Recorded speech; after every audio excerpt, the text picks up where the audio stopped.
Hi Dawson Bears, it's Mrs. Robinson here. Today I'm going to read the book We Shall Overcome, and it is a story of a song written by Debbie Levy, illustrated by Vanessa Brantley-Newton. This story captures the spirit of the song We Shall Overcome that has been a huge part and a very important part of our American history from the beginning of the slavery era to the civil rights and now even today. I hope you enjoy it. Back in slavery times, when enslaved people worked long days with no pay and no say, no freedom, no fairness, no choice and no chance, the people sang. They suffered, yet they sang, to soothe the hurt, to fight the cruelty, and to declare that yes, they were human beings. It'll be all right, it'll be all right, it'll be all right someday. Oh, deep in my heart, I do believe I'll be all right someday. It took a war, the Civil War, to end slavery, but even after, white people treated Black people as less than fully human, excluding them, ignoring them, blaming them, even attacking them, all because of the color of their skin. Black people were no longer slaves, it was true. But they were not truly free. Still, they believed things would get better, and still they sang, I'll overcome someday, I'll overcome someday. If in my heart I do not yield, I'll overcome someday. It wasn't easy to believe. It wasn't easy when white people shut out African Americans from good jobs and good pay, schools and libraries and neighborhoods, restaurants and hotels and bathrooms, train cars and bus seats, playgrounds and parks, but Black Americans and some white Americans did believe that they could overcome the unfairness, hate, and violence. They started to protest. They brought a church song, I Will Overcome, to the streets. But since they were marching and working together, they sang, We will overcome. We together will overcome. We will overcome, we will overcome, we will overcome someday. Oh, deep in my heart, I do believe we will overcome someday.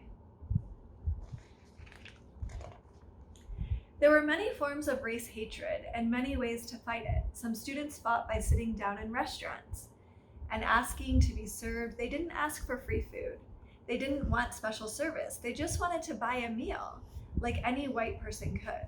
The students sat and sat, waiting for hamburgers, donuts, and soda. They never came. The students sat and waited until they were arrested, and as they were taken away to jail, they sang, We are not afraid, we are not afraid, we are not afraid today.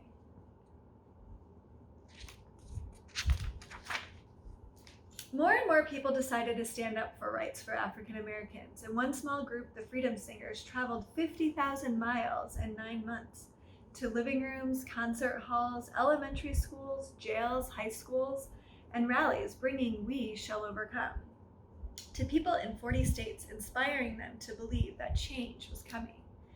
We are not alone, we are not alone, we are not alone today. The biggest gathering of people united in support of fairness for African Americans took place in the nation's capital. Marching toward the Lincoln Memorial, hundreds of thousands of people, Black and white, young and old, joined hands, joined voices, and sang, We'll walk hand in hand, we'll walk hand in hand, we'll walk hand in hand someday. Slowly, slowly, things were changing. Laws were passed, but race hatred stayed strong, and even stronger than laws. So President Lyndon Johnson gave a speech. His ancestors once held slaves in Texas and in Georgia. But President Johnson looked out at the millions of people watching him on television, spoke of equal rights, human rights, and voting rights for African Americans, and recited the words of the song. We must overcome the crippling legacy of bigotry and injustice, and we shall overcome. How could such a song in one country, how could such a song stay in one country? It could stay. We Shall Overcome sailed across the oceans to other countries where people faced injustice.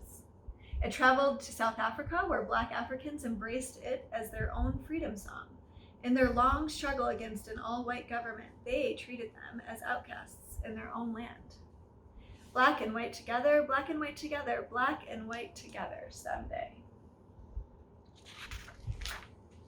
We will live in peace, we will live in peace, we will live in peace someday. The song traveled to India, East Germany, South Korea, Czechoslovakia, North Ireland, Bangladesh, China, the Middle East, South America, wherever people worked for a better life.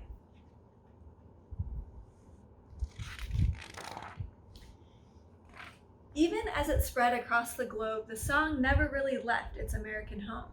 It took a very long time, but race hatred did grow weaker. Freedom grew stronger. President Lyndon Johnson was followed by another president and another, and another, and another, and another, and another, and another, and then the people of the United States, black and white and young and old, elected an African-American man to be their president. On that day, people sang the song that so many voices had sung before in pain and in protest. On that day, they sang in happiness. Oh, deep in my heart, I do believe we shall overcome someday. Today, people struggle against hatred and for freedom, against poverty and for fairness, against despair and for hope. We still sing. We sing to declare that yes, we are all human beings, deserving of respect, sharing the same planet, the same future together.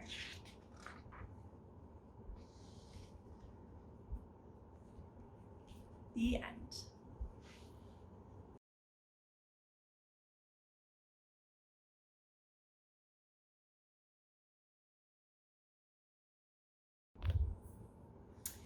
Okay, so now that we have learned about the song We Shall Overcome, I wanted to give you some discussion questions that you can talk to about with your family,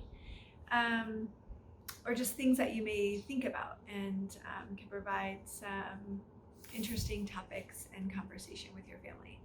So it only takes a few people to believe that change is possible, right? So I want you guys to ask yourself and talk to your family about what you see that needs change in your community, at school, in your classroom, things that are important to you, that you feel that may need change. And another thing is to think about and have discussion with your family about what type of social issues are you and your family passionate about. I'm excited to ask you these things in person this school year. So I hope you guys enjoyed the book and learning about this very important song in our history. Bye.